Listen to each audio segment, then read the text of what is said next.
Hello friends, कसे आहात? मजेत असणार. चला मग आज बनवणार आहे मी मिनी ब्लॉग. तर छोटासा मिनी ब्लॉग बनवणार आहे.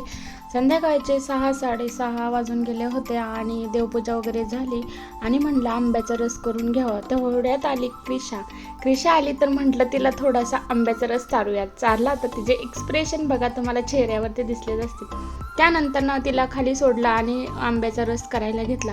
अशा प्रकारे बघा मी आंब्याचा रस करायला घेतला आणि म्हटलं पटपट आंब्याचा रस करून घेऊया. कारण पावसाचं वातावरण झालेलं आहे, जोरजोरात पाऊस येतो आणि आपलीकडं माहीतच आहे ना की लाईट हा जातच.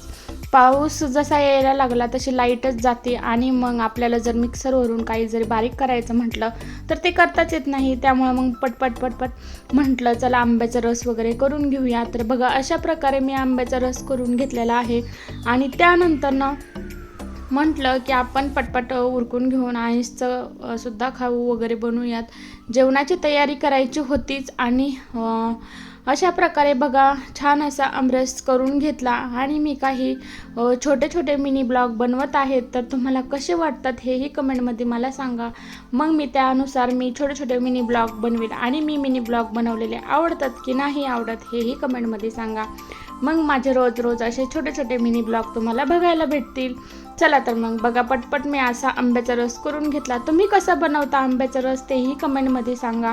प्रत्येकाची काही ना काही वेगळी पद्धत आहे. काही दूध घालून बनवतात, काही इलायची पावडर वगैरे टाकून बनवतात. मी असं काही करत नाही. साधा सिंपल जो आपल्याला मँगो फ्लेवर भेटला पाहिजे अशा प्रकारे मी आमरस बनवते आणि त्याला फ्रीजमध्ये ठेवते. थंड झालेला आमरस खूपच छान लागतो.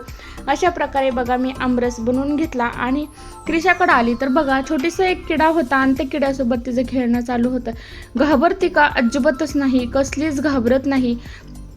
छोट्या किड्यांना सुद्धा घाबरत नाही. त्यात बाहेर आली तर अंशचं आणि शिवांशचं खेळणं चालू होतं.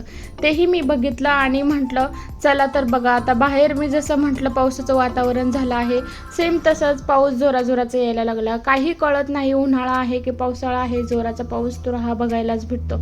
पाऊस सुरू झाला आणि गाणं नाही असं होणार आहे का? पावसाचं गाणं लाव म्हणून असा डान्स करायला ह्यांनी सुरुवात केला आणि कसा वाटला कमेंटमध्ये नक्की